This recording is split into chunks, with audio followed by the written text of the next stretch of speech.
दरम्यान अंजली दमानिया यांनी माणिकराव कोकाटेंसह धनंजय मुंडे यांच्यावर जोरदार टीका केली आहे. कोकाटेंवर तात्काळ कारवाई झाली पाहिजे होती, पण दुर्दैवानं झाली नाही. हे सरकारचं अपयश आहे, अशी घणाघाती टीका अंजली दमानिया यांनी केली आहे. ज्या माणसाकडे 48 कोटीची संपत्ती आहे, म्हणजे त्यांची 7 घरं, 5 गाड्या, 16 कोटीची जमीन आणि 2 कोटी सोन्यात आहेत, आणि हे त्यांनी ॲफिडेव्हिटवर दाखवले. अशा व्यक्तींनी आर्थिक दुर्बल घटकातल्या लोकांच्या सदनिका लाटणं हे कितपत योग्य आहे? म्हणजे हे जेव्हा बाहेर आलं तेव्हा खरं तर तात्काळ त्यांच्यावर कारवाई होणं अपेक्षित होतं.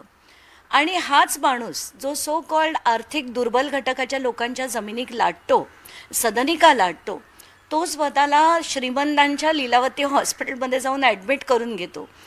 काय विरोधाभास, म्हणजे किती, त्याला काही सीमाच नाही. आता आत्ताच्या घटकेला मला असं वाटतं यांच्यावर कारवाई, आणि एकदा नाही दोनदा कोर्टांनी दिली, सेशन सत्र न्यायालयाने दिल्यानंतर सुद्धा त्यांच्यावर कारवाई होत नाही.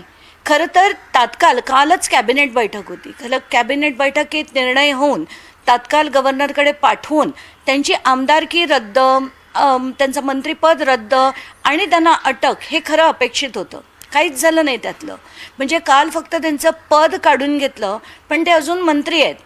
आज रात्रभरात सुद्धा मला वाटलं होतं की त्यांना अटक होईल, अमुक होईल, असंही काही झालं नाही आहे. तर कुठेतरी असं मला वाटतं की त्यांना वाचवण्याचा पुन्हा प्रयत्न होतोय का?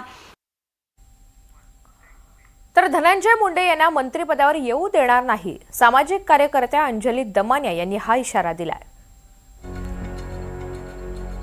कारण काल अचानकपणे ते अमित शहांची त्यांनी भेट घेतली. मला ना या सगळ्या लॉबिंगचा, या सगळ्या गोष्टीचा इतका राग येतोय. म्हणून मी काल खरं एकतर संताप झाला जेव्हा धनंजय मुंडे परत येणार असं जेव्हा ऐकलं, तेव्हा खूप संताप झाला. आणि म्हटलं, परत जर हा व्यक्ती ज्यांनी तिथे त्यांनी राख चोरली, त्यांनी बीड बँक चोरली, त्यांनी कृषी घोटाळा केला, त्यांनी नाही तिथपर्यंत येऊच आवादाकडनं खंडणी मागितली, आणि त्यानंतर दहशत निर्माण केली, बंदूकराज निर्माण केलं, आणि टोळ्यावर टोळ्या, आणि त्याच्यापैकी कराड ज्यांनी इतकं क्रूर काम केलं. संतोष देशमुखांचे प्राण गेले, कसे गेले, आपण पूर्ण महाराष्ट्र हळहळला. एवढं होऊन सुद्धा त्या माणसाला जर परत आणण्याचे जर हे असतील, संकेत असतील, तर अजिबात खपवून घेतलं जाणार नाही. म्हणून मी काल ट्विट देखील केलं की जर देवेंद्र फडणवीस तुम्ही त्यांना परत आणलं तर तुम्हाला आम्ही या जन्मी माफ करणार नाही.